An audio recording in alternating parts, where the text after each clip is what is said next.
देखिए मैं एक चीज़ बता रहा हूँ आपसे, फाइनेंशियल प्रॉब्लम जितनी मेरे साथ थी ना, मैं बता रहा हूँ आप लोग, अभी मैं बहुत ऐशो आराम से रहता हूँ। लेकिन लोग तो कहेंगे सर आपने बीटेक किया था तो बढ़िया, आप फाइनेंशियल प्रॉब्लम की क्या दिक्कत रही वो तो छात्र तुरंत ये सोचता है कि कैसा फाइनेंशियल। देखिए बीटेक करने में पैसा लगता है, मेरे पिताजी पास इतना पैसा नहीं था कि बीटेक करा पाता। उस समय जब मैं कॉलेज गया था तो मेरे पापा पेंशनर थे। सर जैसा कि अभी आपने यूपीएससी का इंटरव्यू भी दिया हुआ है ये भी छुपी वाली बात थी। ये भी ठीक है, हाँ बिल्कुल। तो कैसा गया सर आपका यूपीएससी का इंटरव्यू? देखिए असल में क्या होता है कि मैं 154 नंबर आए थे उस साल। मैं पहली बार ऐसा यूट्यूब चैनल पे बता रहा हूँ, ये बात मैंने किसी से शेयर नहीं की।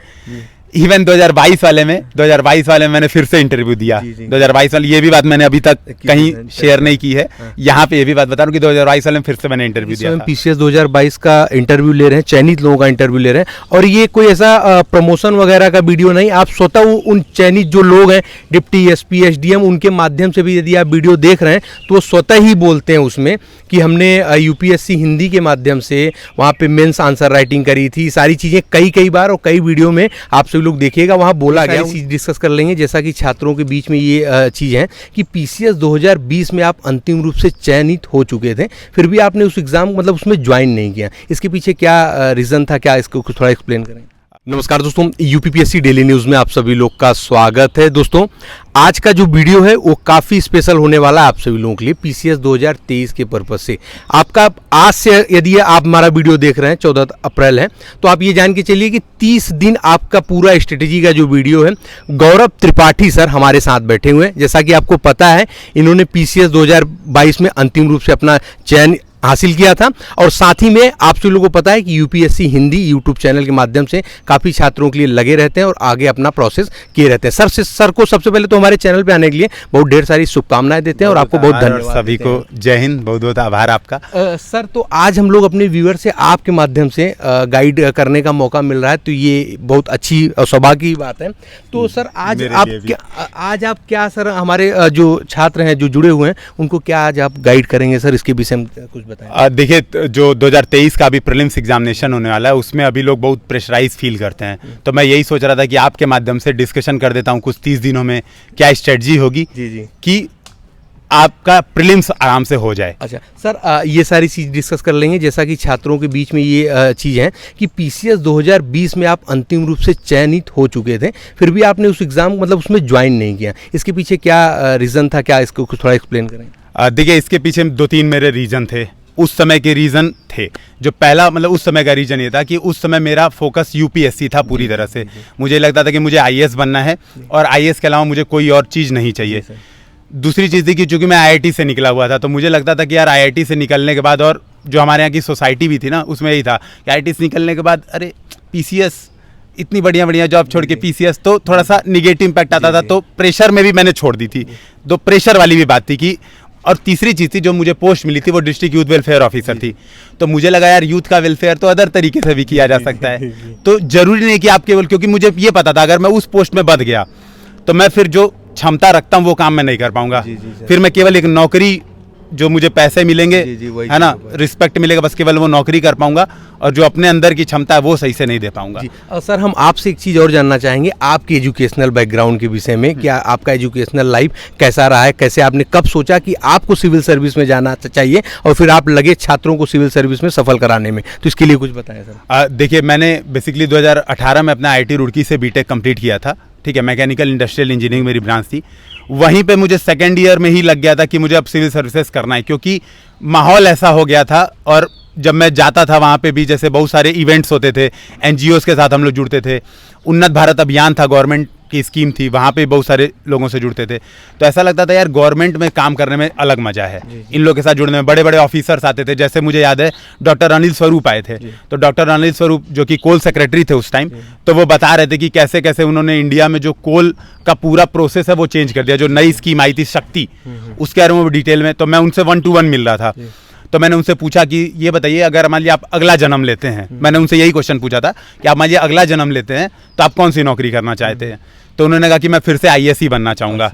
और उन्होंने उस बात को पूरा एक्सप्लेन किया कि क्या जो एक आईएएस बन के आपके पास कितना अपॉर्चुनिटी होती है, कितनी चैलेंजेस होती हैं, वो मुझे बहुत अच्छी लगी। तो मैंने डिसाइड किया और मैंने वहीं से पढ़ाई स्टार्ट कर दी थी, कॉलेज में स्टार्ट कर दी थी मैंने।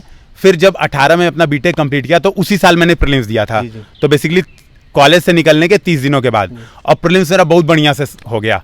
130 नंबर मेरे प्रीलिम्स उस साल आए थे यूपीएससी में। यूपी पीसीएस उस साल मैंने नहीं दिया था, और मैंने असल में मुझे यूपी पीसीएस के बारे में आइडिया भी नहीं था उस समय तक। यूपीएससी पे ही फोकस था मैं।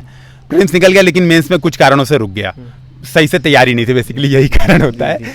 फिर 19 से मैंने यूपीएससी यूपी पीसीएस दोनों दिया। मैंने कहा कि अब दोनों एग्जाम देंगे। यूपी पीसीएस का प्रीलिम्स हो गया, यूपीएससी का भी हो गया। फिर मैंने यूपी पीसीएस वाला प्रीलिम्स छोड़ दिया, मतलब मेंस छोड़ दिया। मैंने कहा कि नहीं, यूपी पीसीएस का मेंस नहीं दूंगा, क्योंकि कोविड आ गया था और इनका एग्जाम का प्रोसेस डिले था, तो वो मेंस लटक गया था। तो इस वजह से मैंने यूपी पीसीएस का मेंस छोड़ दिया। यूपीएससी मेरी इंटरव्यू कॉल आ गई, तो लगातार मैंने 2 बार यूपीएससी के इंटरव्यू दिए। फिर इस तरह से मेरा प्रोसेस आगे बढ़ा। तो जब लॉकडाउन आया तो मुझे लगा कि यार एक काम करते हैं।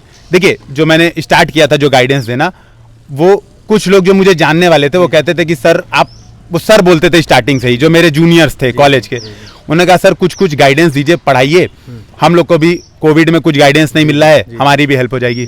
तो मैंने उन लोग को बेसिकली पर्सनल गाइडेंस से स्टार्ट किया था। फिर मुझे लगा यार पर्सनल गाइडेंस देने से अच्छा है यूट्यूब पे स्टार बनते हैं, सोशल मीडिया स्टार बनते हैं, जैसे कि हैं भी सर आजकल आप। तो फिर वहां से स्टार्ट किया और लोगों को गाइडेंस देना शुरू किया। तो फिर धीरे धीरे लोग जुड़ते गए। सबसे सही हुआ था 2020 वाला जो पीसीएस था। 2020 वाले पीसीएस में हमारे साथ बहुत सारे लोग जुड़ गए, और जबरदस्ती, जैसे कुछ लोग को मैं प्रॉपर जानता हूँ, अभी सिलेक्टेड भी हैं, जबरदस्ती उन्होंने लगा कि सर आंसर राइटिंग करवाइए और हमारी कॉपी चेक करिए। मैंने कहा सर थोड़ा रोकेंगे। जैसा कि दोस्तों आप सभी लोग जानते हैं कि इस समय पीसीएस 2022 का इंटरव्यू ले रहे हैं, चयनित लोगों का इंटरव्यू ले रहे हैं, और ये कोई ऐसा प्रमोशन वगैरह का वीडियो नहीं, आप स्वतः उन चयनित जो लोग हैं, डिप्टी एसपी एसडीएम, उनके माध्यम से भी यदि आप वीडियो देख रहे हैं तो वो स्वतः ही बोलते हैं उसमें कि हमने यूपीएससी हिंदी के माध्यम से वहाँ पे मेंस आंसर राइटिंग करी थी। सारी चीज़ें कई बार और कई वीडियो में आप सभी लोग देखिएगा, वहाँ बोला गया उनके माध्यम से। हमारे थ्रू ऐसा कुछ नहीं कहा जा रहा है, तो उसको आप देखिए, चयनित लोगों के माध्यम से ये चीज़ें कही जा रही हैं। तो इसलिए हमने सोचा कि गौरव सर का स्वतः ही एक वीडियो बनाया जाए, किस प्रकार से आप सभी लोगों के लिए रणनीति के रूप में पीसीएस 2023 का भी काफ़ी कम दिन बचा, 30 दिन बचा हुआ, उसके लिए एक स्ट्रेटेजी वीडियो लाई जाए। इसी पर्पज से हमने एक इंटरव्यू शेड्यूल किया है सर से। तो सर कंटिन्यू करते हैं जहाँ से आप चर्चा कर रहे थे। तो वही हुआ, उन लोग को आंसर राइटिंग में डिगार, उसमें सिलेक्शन हो गया। ये तो पता ही नहीं था सिलेक्शन हो गया। अब जब सिलेक्शन हो गया तो लगा यार फिर ठीक है, अब इसी में भिड़ते हैं सही से।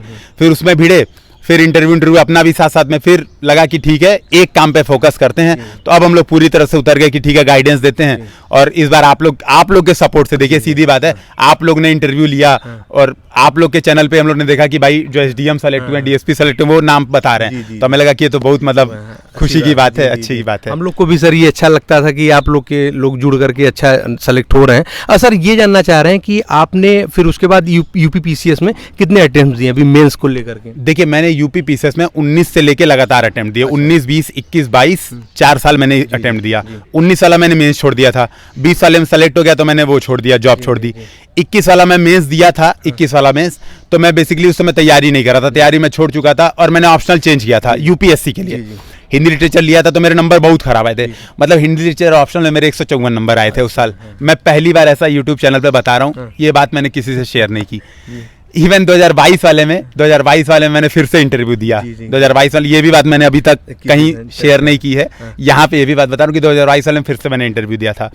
लेकिन 2022 वाले में मैंने केवल 2 ही प्रेफरेंस भरी थी, क्योंकि ये बात क्लियर थी, अगर इस बार जॉब छोड़ूंगा, एक तो गाली बहुत पड़ने वाली है, और दूसरी बात यह है कि अब मेरे लिए भी वो चीज़ लॉजिकल नहीं है कि बार बार सेलेक्ट होकर जॉब छोड़ना अच्छा खुद को भी नहीं लगता है। सर अभी आपका ऑप्शनल और माध्यम कौन सा रहा?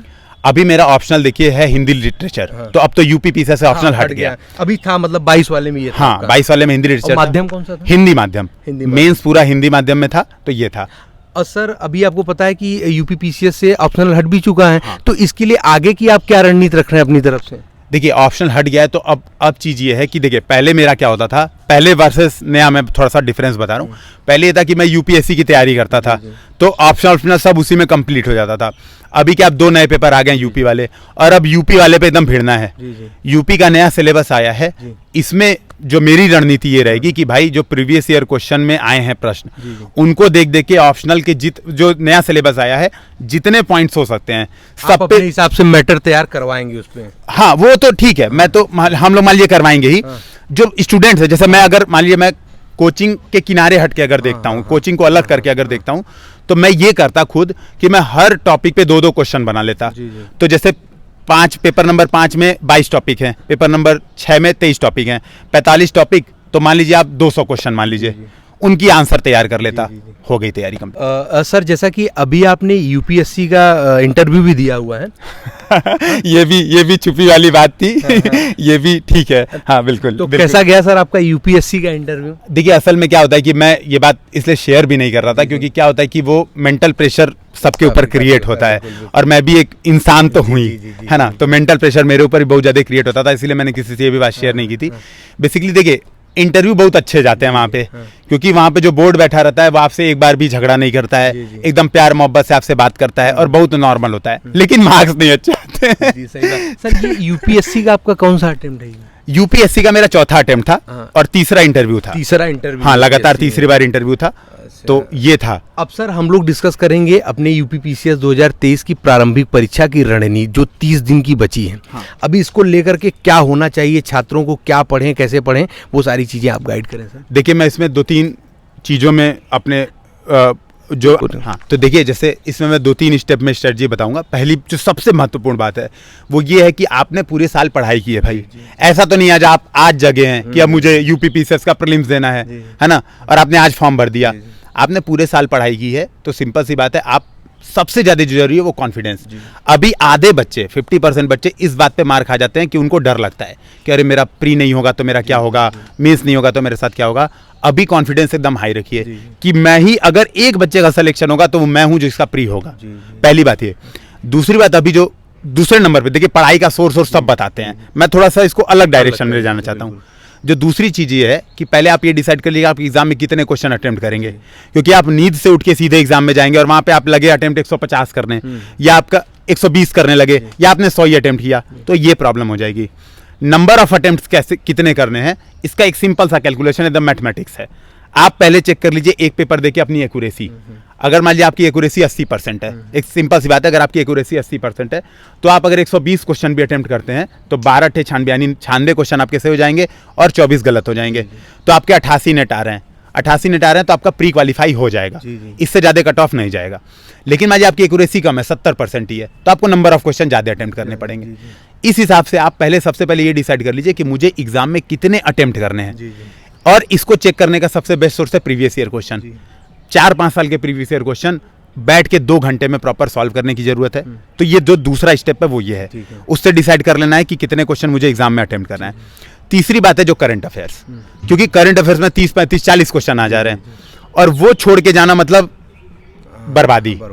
उसके लिए भाई जो हम लोग सब लोग पढ़ते ही थे, आई दृष्टि की मैगजीन थी, वो रीडिंग करिए, है ना। कुछ टेस्ट में जो आप कोई भी टेस्ट सीरीज करते हैं तो उसमें 15-20 क्वेश्चन आते हैं, वो हो जाते हैं। ये बात हो गई। और जो चौथी बात हो गई, भटकिए मत मटेरियल्स में। मार्केट में इतने मटेरियल्स हैं, अगर आपने 2-3 फॉलो कर लिए तो बर्बादी यहाँ पे तय है। विश्वास रखिए अपने, जो आपने मटेरियल आज तक यूज किया है भाई, आपने कुछ तो पढ़ा है एक साल में, उस पर विश्वास रख के फोकस करिए। और जो लास्ट जो बहुत महत्वपूर्ण है स्ट्रेटजी में, पूरे दिन को डिवाइड करिए। जैसे आप मानिए 8 से 10 घंटा पढ़ रहे हैं, 8 से 10 घंटा पढ़ने में उसमें पहले तो 2 से 3 घंटे रिवीजन करिए, जो आपने पिछले नोट्स बनाए उसको रिवाइज करिए। रिवीजन में एक बात ये ध्यान में रखनी है, रिवीजन के टाइम को आप बांटिए 45 × 15 में। मतलब मान लीजिए आप 1 घंटा पढ़ रहे हैं तो 45 मिनट आप पढ़ाई कीजिए, आपने कोई भी किताब ली उसकी पढ़ाई कीजिए, 15 मिनट उसी सब्जेक्ट से रिलेटेड क्विज सॉल्व करिए।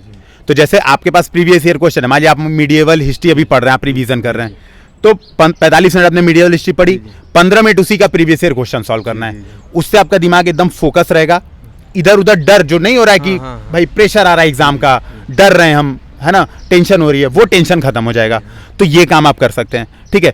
ये स्ट्रेटजी के लिए बहुत महत्वपूर्ण है। और जो लास्ट बात है वो ये है कि अभी गैप मत आने दीजिए पढ़ाई में। अभी ये मत सोचिए कि यार मैं इस बार अटेम्प्ट नहीं दूंगा, अगले साल अटेम्प्ट दे लूंगा। इन चीज़ों में अपने आप को परेशान मत कीजिए। तो रेगुलर स्ट्रेटजी कीजिए, रेगुलर पढ़ाई कीजिए, टाइम टेबल प्रॉपर बनाइए। और जो महत्वपूर्ण बात है कि सब्जेक्ट एक बार में 1-2 उठाइए। एक बार में आप सोचेंगे कि मैं सारा रिवीजन कर लूं, हिस्ट्री, पॉलिटी, इकोनॉमिक्स सब रिवीजन कर लूं, वो मुश्किल होता है। अच्छा सर, ये जानना चाहेंगे कि आपने इतने ढेर सारे मेंस दिए हैं, इंटरव्यू दिए हैं, यहाँ यूपीएससी के भी 3 बार इंटरव्यू दिए हैं। सर आपसे जानना चाहेंगे कि क्या प्रारंभिक परीक्षा के लिए कुछ ऑप्शन में तुक्का लगाने जैसी भी कुछ रणनीति हो सकती है क्या ऐसा? क्योंकि कभी कभी हमको ऐसा लगता है कि ऑप्शन ए और बी दोनों सही लगते हैं और समझ में नहीं आता, हमको हमने पढ़ा है वो चीज़ें लेकिन हमको पता नहीं कि वो चीज़ कैसे करना। क्या ये सीन आपके साथ भी क्रिएट होता था और आप इसको कैसे हैंडल करते थे, या आपके पास इसका कुछ मंत्र हो तो सर शेयर करें। पहली बात तो सर इस क्वेश्चन के लिए आपका बहुत आभार, मतलब इससे पता चल रहा है कि आप एग्जामिनेशन प्रोसेस से कितना डीपली जुड़े हुए हैं। बहुत बड़ी बात है ये क्वेश्चन जनरली कोई नहीं पूछता है। ये देखिए, मैं अपना अगर पर्सनली बताऊं तो मैं तो वाकई में तुक्के से प्री निकालता हूं। अच्छा, नंबर बहुत आते हैं भले से, लेकिन अगर मैं एग्जाम की बात करूं तो यूपीएससी मुझे 30 से 45 क्वेश्चन ऑन एन एवरेज आते हैं सही से। अच्छा। बाकी जो 25-30 सही होते हैं वो तुक्के सही होते हैं। बहुत सही सर, तो इसका मंत्र जो है आप जरूर हमारे व्यूअर्स से शेयर करें। इसमें देखिए, इसमें क्या है ना, पहली बात जो आप कह रहे हैं ना, 2 क्वेश्चन में डाउट है, पहले इसी पर डिस्कशन करते हैं। ये 2 क्वेश्चन वाला डाउट ये बड़ा फंसाता है मामला। इसमें क्या होता है, जैसे मैं आपको वॉइस ऑफ कॉन्साइंस सुननी रहती है, जो अंतरात्मा की आवाज जो पेपर 4 में हम लोग पढ़ते हैं उसको आपको सुननी रहती है। अब इस सुनने का तरीका ये है कि आप टेस्ट देके ही सुन पाएंगे। आप सोचे मैं सीधे एग्जाम के दिन जाऊं और एग्जाम के दिन सोचूं वॉइस ऑफ कॉन्साइंस जग जाए तो नहीं। तो जैसे मैं क्या करता हूं, इसके लिए मेरा तरीका क्या, प्रोसेस क्या है। तो मान लीजिए मैं टेस्ट सॉल्व कर रहा हूं, तो टेस्ट सॉल्व करते समय मुझे जितने क्वेश्चन में ए और बी डाउट होता है मैं सब पे टिक मारता हूं। पहली बार तो अटेम्प्ट जरूर करता हूं, फिर मैं नोट ये करता हूं कि मेरे पहली बार में क्या आया था, ए आया था कि बी आया था, फिर मैं वो टिक मार देता हूं। तो मान लीजिए मेरे पहली बार में दिमाग में आया था ए, तो मैं ए टिक मारता हूं। ऐसे लाइन से मैंने टिक किए, मान लीजिए 30 क्वेश्चन में टिक किए। अब मैं जोड़ता हूं नंबर, मान लीजिए मेरे नंबर पॉजिटिव आ रहे हैं तो मैं मान लेता हूं कि मेरे तुक्के सही चल रहे हैं, है ना। क्योंकि देखिए इसमें क्या होता है ना, हमारा जो, क्योंकि कई क्वेश्चन ऐसे होते हैं प्रीलिम्स में खास तौर पे जो आपको लगेंगे कि आपको नहीं आता है, लेकिन वो वाकई में आपके अंदर कहीं अंतरात्मा में छुपा होता है और आपका अंदर से आ रहा होता है कि यार इसका यही सही है। आप सोचते हो नहीं नहीं नहीं नहीं ये नहीं सही यार, कुछ दूसरा सही हो सकता है, और उस हिसाब से आप गड़बड़ा देते हो क्वेश्चन। अच्छा, जैसे ही हमारे दिमाग में सेकंड ऑप्शन आता है उसी समय हम गड़बड़ हो जाते हैं। हाँ, अब कई बार ये भी होता है कि सेकंड वाला ही सही हो सकता है। बिल्कुल यही चीज है। हाँ, मैं वो बात डिस्कस कर रहा हूं। बच्चे ऐसा भी सोचते हैं आने के बाद रूम में कि यार मैं लास्ट में सोचा भी था सेकंड वाला ही क्यों मार के क्यों नहीं आया, तो क्यों नहीं आया। इसके लिए, इसीलिए मैं कह रहा हूँ, इसके लिए पहले से ना आपको एक एनालिसिस करना पड़ेगा कि मेरा कैसा हो रहा है। अच्छा, इसमें एक बात और है कि जैसे मान लीजिए आपने 20 क्वेश्चन इस तरह से अटेम्प्ट किए वॉइस ऑफ कॉन्साइंस से, तो 20 में आप ये सोचेंगे कि मेरे 20 सही हो जाए तो ये देखिए अन्याय है। 20 में से 10 से 12 सही हो रहे हैं तो बहुत बड़ी बात है। इसमें मानिए कि आपने कमाल कर दिया और आपका प्रीलिम्स निकल गया भाई, तो ये बात है। अच्छा, इसमें कुछ तुक्के में मैं लॉजिकल गेस करता हूँ। जैसे अभी रिसेंट का मैं एग्जाम्पल आपको बता रहा हूँ। तो जैसे मान लीजिए कोई, अभी रिसेंट में मैं एक क्वेश्चन सॉल्व करता, मैंने चैनल पे शेयर भी किया था। जैसे क्वेश्चन पूछा था क्वार हाइड्रो वाटर प्रोजेक्ट किस नदी पे है, तो वहाँ पे ऑप्शन ढेर सारे दिए होते, सारे जम्मू कश्मीर की नदी थी, सिंधु, रावी, ब्यास और चेनाब, ये ऑप्शन था। तो मैंने ये सोचा, एक स्टूडेंट ने मेरे से पूछा कि सर ये नहीं आ रहा है, कैसे तुक्का मारते आप। तो मैंने सोचा ये बताओ, भारत और पाकिस्तान में झगड़ा किस नदी पे चल रहा है और न्यूज़ में कौन सी चीज़ें रहती हैं, ठीक है। तो न्यूज़ में सीधी बात है चेनाब और झेलम, इसी पे लेके सबसे ज़्यादा झगड़ा चल रहा होता है ना। तो चेनाब और झेलम में ऑप्शन में झेलम नहीं था, तो मुझे कुछ नहीं समझ में आता तो मैं चेनाब टिक कर देता और सही हो गया। अब यहाँ पर ये बात समझनी पड़ेगी कि जब आप तुक्का मार रहे हैं और आपको कुछ नहीं समझ में आ रहा है तो कोशिश करिए कुछ ऐसा निकालने की कि उससे आपका करंट से जुड़ जाए कि यार ये चीज न्यूज में थी, इस वजह से ये पूछा होगा। जैसे इस बार के यूपीएससी का मैं बता रहा हूँ प्रॉपर, यूपीएससी में एक पूछा था शरणार्थी वाला क्वेश्चन। वो क्वेश्चन इतना टफ था, मैं बता रहा हूँ आधे लोग अटेम्प्ट नहीं किए होंगे, जो लोग यूपीएससी दिए होंगे उनको पता होगा, आधे लोग अटेम्प्ट नहीं किए होंगे वो क्वेश्चन। उसमें पूरा पर पूछा था कि यहाँ के शरणार्थियों के यहाँ बसाया गया, और मैंने वो चीज़ कभी सुनी नहीं थी। मैंने क्या किया, अपने दिमाग में मैप ड्रॉ किया, सोमालिया कहाँ है, सूडान क्या है, मैप ड्रॉ किया, तुर्की कहाँ है। मैंने सोचा यहाँ शरणार्थी निकलेंगे तो यहीं जाएंगे भाई, दूर कोई थोड़ा ना जाएगा, रिफ्यूजी है भाई, बांग्लादेश से निकल के इंडिया में आएगा, बांग्लादेश से निकल के यूएसए तो भाग के नहीं जाएगा, 2-4 जाएंगे। तो मैंने यही सोचा कि यार ये लोकेशन से यहीं जा रहा होगा ये, और वो मेरा सही हो गया।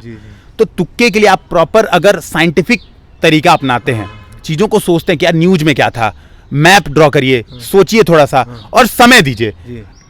जो आप सर क्वेश्चन पूछे ना, वो इसलिए वो जरूरी है। हमारे आधे स्टूडेंट खासतौर पे यूपी पीसीएस में ऐसे हैं जो क्या करते हैं ना, पेपर 1 घंटे में अटेम्प्ट कर देते हैं, 1 से सवा घंटे में पेपर अटेम्प्ट करके चले आते हैं और 35-40 क्वेश्चन छोड़ देते हैं। भाई जो आपके पास 45 मिनट है वो लेके कहाँ जाना है?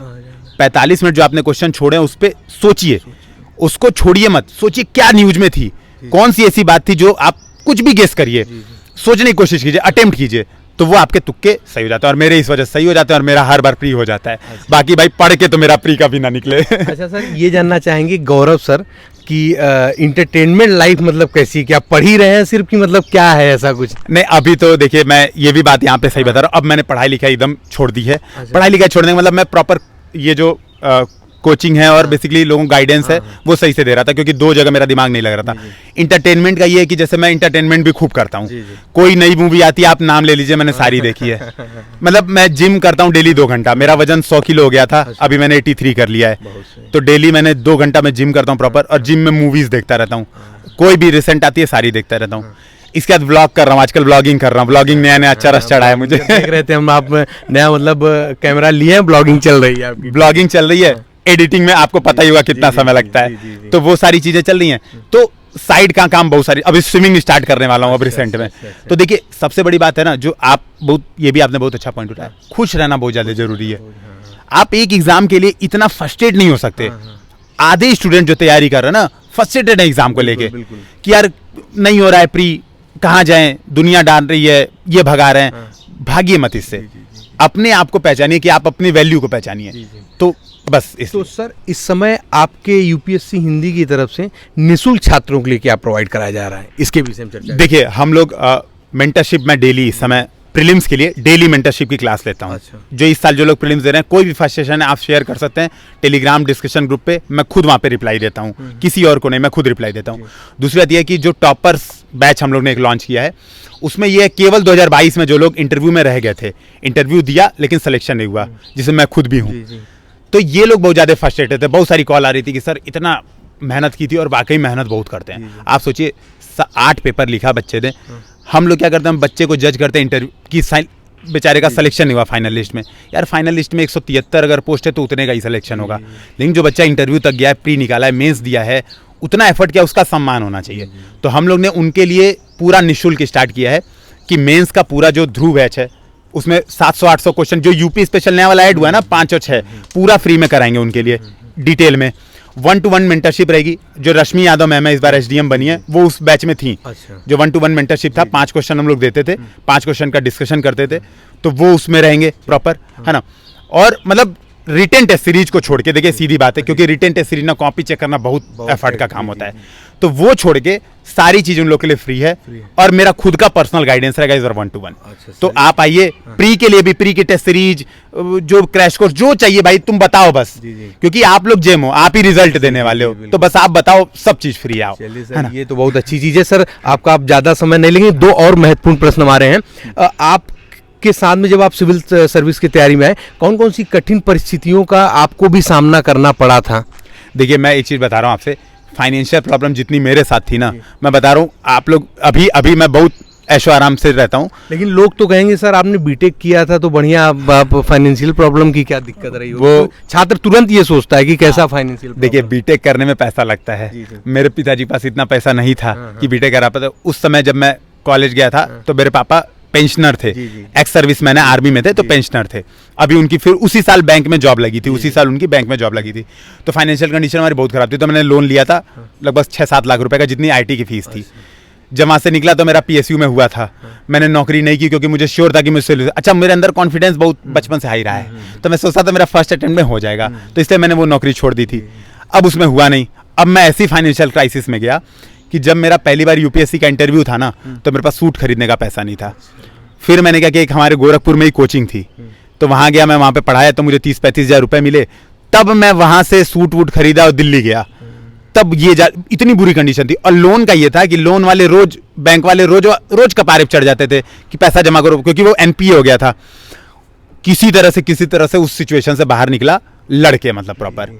तो ये सबसे खराब सिचुएशन थी। और दूसरी जो दूसरी है वो ये है कि फ्रस्ट्रेशन। देखिए फ्रस्ट्रेशन सबको होती है, मैं खुद भी आपसे बोल रहा हूँ, मतलब मैं पर्सनली मैं इसीलिए शेयर नहीं करता था कि मैंने 2023 वाला भी इंटरव्यू दिया हुआ है, 22 वाला, क्योंकि पता है रिजल्ट का एक्सपेक्टेशन इतना ज्यादा आपके ऊपर होता है ना कि वो आपको डिप्रेशन में डाल देता है। जिससे मुझसे जब मेरा 2020 में इंटरव्यू था तो लोग कहते थे AR 100 आने वाला है। अब भाई व्यक्ति है, अब आपसे कहूंगा मैं अब AR 100 कितनी खुशी होगी जब रिजल्ट नहीं आता है ना, तो वो जो दुख होता है वो मेरे साथ भी हुआ था।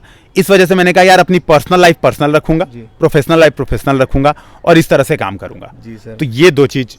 तो दोस्तों आप सभी लोगों ने देखा कि एक जो लाइफ दिखती है उसके पीछे काफ़ी कठिन संघर्ष होता है, ऐसे आसानी से वो चीज़ें नहीं बनी मिल जाती हैं। तो अब सर आपसे जानना चाहेंगे कि आपका जो टाइम टेबल होता था स्टडी का एक नॉर्मल तरीके से, मतलब कैसा होता था? ऐसा कुछ घंटे में तो होता नहीं रहा होगा। तो किस प्रकार से वो चीज़ें आप रहती थी शेड्यूल में? देखिए दो चीज़ें हैं मेरे शेड्यूल की खास बात। पहली बात तो मैं टारगेट बेस्ड स्टडी करता हूँ, घंटे बेसिस नहीं। इसमें मैं ये करता था खास तौर पे, जैसे जैसे स्टॉप वॉच ले रखी थी मैंने, स्टॉप वॉच मोबाइल में ऑन करके सामने रख देता था। तो मान लीजिए मैं उठ के कहीं जाता भी था अगर, तो मैं स्टॉप वॉच ऑफ कर देता था। तो मुझे पूरे दिन में ये पता चलता था मैंने इतने घंटे इफेक्टिव पढ़ा है। बैठना नहीं, बैठना काउंट नहीं होता था, कितने घंटे इफेक्टिव स्टॉप वॉच में दिख रहा है वो मैं मानता था कि मैंने पढ़ाई की है। दूसरी बात देखिए, मन सबका भटकता है, मेरा तो और ज्यादा है ना, इतना, क्योंकि कॉलेज की लाइफ मैंने ऐसी जी रखी थी ऐशो आराम वाली, है ना, कि मन इतना ज्यादा भटकता था, ये मूवी आ रही है, ये देखना है, दिमाग में अजीब अजीब से ख्वाब जो सारे स्टूडेंट्स के दिमाग में होते, मेरे भी होते थे। तो इसके लिए मैं क्या करता था, वही स्टॉप वॉच वाली बात, और मैं टेस्ट पे फोकस करता था। तो मैं क्या करता था, जैसे मान लीजिए मुझे पढ़ना है कोई चीज़, मान लीजिए मुझे मीडिएवल पढ़ना है, तो मैं मीडिएवल किताब के बजाय मैं फोकस ये करता था कि मैं पहले टेस्ट दे लूँ, टेस्ट के बाद किताब पढ़ूं। तो टेस्ट में सारे गलत हो गए, वो एक तो उससे मुझे तुक्का इंप्रूवमेंट हो गया, है ना, तुक्का इंप्रूवमेंट हो गया। और दूसरा उसके बाद किताब पढ़ता था तो पता लगता था, चाहिए ये तो क्वेश्चन आया होता तो ये पढ़ लो, बाकी चीज उड़ा दो। और तीसरी बात ये जनरली होता है, खासतौर पे जो इंजीनियरिंग के बच्चे होते हैं उनके साथ होता है, जैसे जैसे एग्जाम आता है पढ़ाई घंटे बढ़ते जाते हैं। तो मेरा ये है कि जब अभी जैसे एग्जाम मान लीजिए नहीं है तो मैं 2 घंटे भी नहीं पढ़ाई करूंगा, लेकिन जैसे जैसे एग्जाम का नजदीक, मतलब ऐसा था कि 16 घंटे भी क्लिक होते थे अगर एग्जाम नजदीक आ रहा है तो। एक हफ्ता बचा है तो एकदम जिंदगी हराम। और अभी अगर एग्जाम दूर है, 6 महीना दूर है, तो आप देखेंगे मैं घूम रहा हूँगा इधर उधर। तो ये मेरा टाइम टेबल इस तरह से होता है। तो सर आखिरी आप अपनी तरफ से कुछ कम शब्दों में मोटिवेशन दें छात्रों को। देखिए मोटिवेशन यही है मेरी तरफ से, किसी भी चीज को एंड मत मानिए, है ना, यूपीपीसीएस हुआ, यूपीएस हुआ, इसको ये मत मानिए कि ये लाइफ का एंड है, ये एक शुरुआत है। आप जिस चीज की तैयारी कर रहे हैं ना, और आप सेलेक्ट हो जाएंगे तो आपको इस तैयारी से ज्यादा चैलेंजेस वहां पे मिलेंगे। इस चैलेंजेस को सोच के तैयारी कीजिए, जिंदगी बहुत आसान हो जाएगी। तैयारी को कभी फ्रस्ट्रेशन में मत लीजिए, कभी ये मत सोचिएगा कि आपको प्रीलिम्स नहीं निकला। हमेशा ये सोचिए इस बार थोड़ी कमी रह गई, इस वजह से प्रीलिम्स नहीं निकला, थोड़ी कमी रह गई, इस वजह से मेंस नहीं निकला, अगली बार मैं ही वो व्यक्ति रहूंगा, इन कमियों को दूर करूंगा और प्रीलिम्स निकालूंगा, मेंस निकालूंगा और सिलेक्शन लूंगा। तो जी सर, आपका बहुत बहुत धन्यवाद कि हमारे चैनल के लिए आपने इतना कीमती समय निकाल के समय दिया है, और आने वाले आपके भविष्य के लिए अभी यूपीएससी का इंटरव्यू आपने दिया, उसके लिए बहुत ढेर सारी शुभकामनाएं, और आपकी संस्था यूपीएससी हिंदी के लिए ढेर सारी शुभकामनाएं। आभार आपका, आपने भी बहुत समय निकाला, और बिल्कुल बहुत बहुत आभार। और जैसा होगा बजरंगबली के ऊपर है। मैं तो मतलब बस मैं सीधे बता रहा हूँ, देखिए एक लास्ट जो अनुभव है वो ये कि जब 2019 और 20 का मैंने यूपीएससी का इंटरव्यू दिया था तो मेरे अंदर बहुत एक्सपेक्टेशन होती थी। एक आम बच्चे की तरह मैं भी उतना ही रिजल्ट को लेके पैनिक होता था ना, कि मेरा रिजल्ट आ रहा है, मैं इस बार आईएएस बन जाऊंगा, मैं आईपीएस बन जाऊंगा। 2020 में जब मुझे धक्का लगा और कोविड का समय था, तो मुझे लगा यार जिंदगी यही नहीं है। तो मैंने अब एक्सपेक्टेशन करनी छोड़ दी, आना होगा तो आएगा, नहीं आएगा तो जिंदगी है मेरी ज्यादा मजे में, हो सकता है अधिकारी बन के जिंदगी झंड हो जाए, है ना। तो भाई बजरंगबली जो चाहेंगे अच्छा करेंगे। ठीक है, बहुत बहुत धन्यवाद सर। ठीक है सर, थैंक यू।